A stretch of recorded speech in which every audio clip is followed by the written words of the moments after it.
사무엘이 기름이 담긴 뿔병을 들고 그의 형들이 둘러선 가운데서 다윗에게 기름을 부었다. 그러자 주님의 영이 그날부터 계속 다윗을 감동시켰다. 사무엘은 거기에서 떠나 라마로 돌아갔다.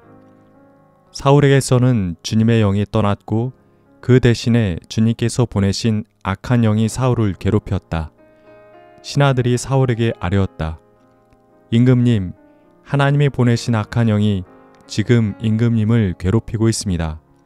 임금님은 신하들에게 수금을 잘 타는 사람을 하나 구하라고 분부를 내려주시기 바랍니다. 하나님이 보내신 악한 영이 임금님께 덮칠 때마다 그가 손으로 수금을 타면 임금님이 나으실 것입니다.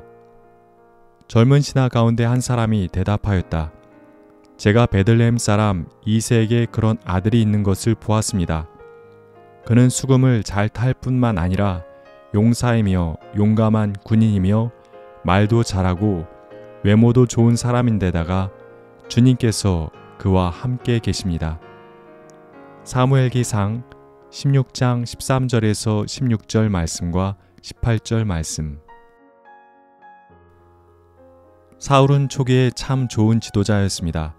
제비를 뽑아 왕으로 지명되었을 때 그는 부끄러워 사람들 앞에 나오지도 못하고 숨어 있었습니다. 그만큼 겸손한 사람이었습니다. 길르앗 야베스 사람들이 암몬의 공격을 받아 위기에 처했을 때는 온 이스라엘 지파들을 하나로 규합해 길르앗 야베스를 구해냈습니다. 또 정적들을 처단하지 않고 포용했습니다. 그러나 사울은 연이어 큰 잘못을 저질렀으며 추락해 갔습니다. 사무엘 없이 혼자 하나님께 제사를 드렸고 전쟁 중 군인들에게 음식을 먹지 말라는 어리석은 명령을 내림으로 큰 승리를 놓쳤고 아들 요나단마저 죽일 뻔했습니다. 그리고 전쟁의 모든 노획물을 하나님께 바치라는 말씀에 순종하지 않고 신하들의 말에 이끌려 노획물을 사유화하려 했습니다. 사울이 하나님의 말씀을 버렸기에 하나님도 사울을 버리셨습니다. 이미 하나님의 마음은 사울을 떠나 다른 사람에게로 향했습니다. 하나님께서는 사울 때문에 괴로워하고 있는 사무엘에게 말씀하십니다. 사울이 다시는 이스라엘을 다스리지 못하도록 내가 이미 그를 버렸는데 너는 언제까지 사울 때문에 괴로워할 것이냐? 너는 어서 뿔병에 기름을 채워가지고 길을 떠나 베들레헴 사람 이새에게로 가거라. 내가 이미 그의 아들 가운데서 왕이 될 사람을 한 명 골라 놓았다. 사울을 금방 내치시는 하나님의 마음이 너무 냉정한 것 아닌가 하는 생각이 들기도 하지만 한 나라의 지도자의 자리가 그만큼 중요한 것입니다. 사무엘은 사울의 눈을 피하기 위해 제사를 명목으로 내세워 이새를 찾아갑니다. 사무엘은 이새에게 희생제물을 바치러 왔다 말하고는 제사를 준비하게 했습니다. 사무엘은 이새의 7 아들을 모두 만났습니다. 엘리압을 보았을 때 사무엘은 주님께서 기름 부어 세우시려는 사람이 이 사람이구나 싶었습니다. 엘리압은 외모가 준수했고 키가 컸습니다. 그러나 하나님께서는 사무엘에게 그가 아니다. 나는 사람이 판단하는 것처럼 그렇게 판단하지 않는다. 사람은 겉모습만을 따라 판단하지만 나 주는 중심을 본다 라고 말씀하셨습니다. 사울 또한 외모가 준수했고 키가 컸습니다. 사무엘은 여전히 외적인 조건에 마음이 흔들렸으나 하나님은 인간의 외적 조건을 보시는 분이 아니라 마음의 중심, 됨됨이를 보시는 분이십니다. 그렇게 사무엘은 이새의 모든 아들을 보았지만 그 중에는 하나님께서 뽑으신 사람이 없었습니다. 나중에 홀로 양을 치러 나갔던 막내 아들 다윗이 돌아왔습니다. 사무엘이 그를 보는 순간 주님께서 그에게 말씀하셨습니다. 바로 이 사람이다. 어서 그에게 기름을 부어라. 이스라엘 역사에 있어 가장 위대한 왕 다윗이 처음으로 등장하는 장면입니다.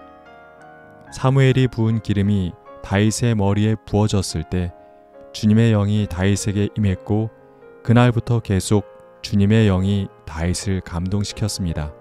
13절 말씀. 그 다음에 바로 이어지는 성경 말씀은 명함 대비처럼 정반대의 이야기를 전해주고 있습니다. 사울에게서는 주님의 영이 떠났고 그 대신에 주님께서 보내신 악한 영이 사울을 괴롭혔다. 14절 말씀. 사울은 이스라엘의 영적인 지도자인 사무엘로부터 하나님께서 자신과 자신의 집안을 버리셨다는 이야기를 반복해서 듣고는 제정신이 아니었을 것입니다. 정신을 못 차리는 왕을 지켜보던 신하들이 안타까운 마음으로 청을 올립니다. 수금을 잘 타는 사람을 불러와 사울이 악한 영에 짓눌릴 때마다 수금을 타게 하면 상태가 호전될 거라 말했습니다. 오늘날로 말하자면 신하들은 일종의 음악 치료를 권한 것입니다. 기다렸다는 듯이 신하 중 한 명이 다윗을 추천하며 다음과 같이 말했습니다. 그는 수금을 잘 탈 뿐만 아니라 용사이며 용감한 군인이며 말도 잘하고 외모도 좋은 사람인데다가 주님께서 그와 함께 계십니다. 다윗에 대한 천거사인 동시에 인물평입니다.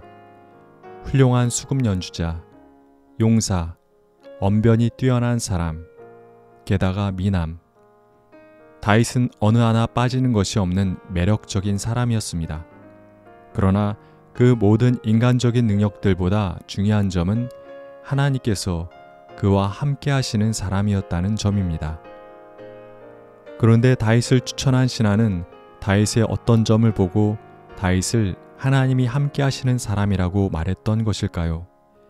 하나님이 함께 하시는 사람으로서의 다윗의 면모는 앞으로 전개되는 사무엘서의 말씀 속에서 하나둘 드러나게 되지만 오늘 말씀 속에서 그러한 점을 찾아보자면 다음과 같습니다. 다윗은 믿을 만한 사람이었고 함께 있고 싶은 사람이었으며 함께 있으면 치유가 일어나는 사람이었습니다. 사울은 다윗을 불러들여 같이 지내보고는 그를 마음에 들어해 가까이 두었습니다. 사울은 다윗에게 자기의 칼을 맡겼습니다. 장수는 자기가 전적으로 신뢰하는 부하가 아니면 칼을 맡기지 않았습니다. 그리고 사울이 괴로울 때면 다윗은 그 옆에서 수금을 연주해 주었고 그러면 사울은 괴로운 마음이 수그러들었습니다. 믿음직해 늘 같이 있고 싶고 그와 함께 있으면 마음의 괴로움이 수그러드는 사람, 그러한 사람이 하나님이 함께 하시는 사람입니다. 사무엘기상 16장부터 마지막 장인 31장까지는 돋는 해처럼 점점 큰 빛을 내는 다윗과 지는 해처럼 점점 어두워져가는 사울의 이야기입니다. 이는 잠언 4장 18, 19절의 말씀과 같습니다. 의인의 길은 돋는 햇볕 같아서 점점 빛나서 원만한 광명에 이르거니와 악인의 길은 어둠 같아서 그가 거쳐 넘어져도 그것이 무엇인지 깨닫지 못하느니라. 하나님, 좋은 모습으로 출발하였지만 겸손을 버리고 어리석음을 반복하며 욕심을 챙겨가는 사울의 모습이 안타깝습니다. 사울을 반면교사 삼아 늘 첫마음, 첫 믿음을 지켜가는 우리가 되게 해주십시오. 다윗을 통해 하나님이 함께 하시는 사람은 어떤 사람인가를 생각해 보게 됩니다. 자기 스스로 나는 하나님과 함께 하시는 사람이다 말하는 사람이 아니라 우리 곁에 있는 사람들이 우리를 보고 그런 이야기를 할 수 있는 사람이 되겠습니다. 사람들이 믿고 의지할 수 있는 사람, 함께 있으면 마음이 치유되는 그런 하나님의 사람이 되겠습니다. 주님, 우리와 함께 해 주십시오.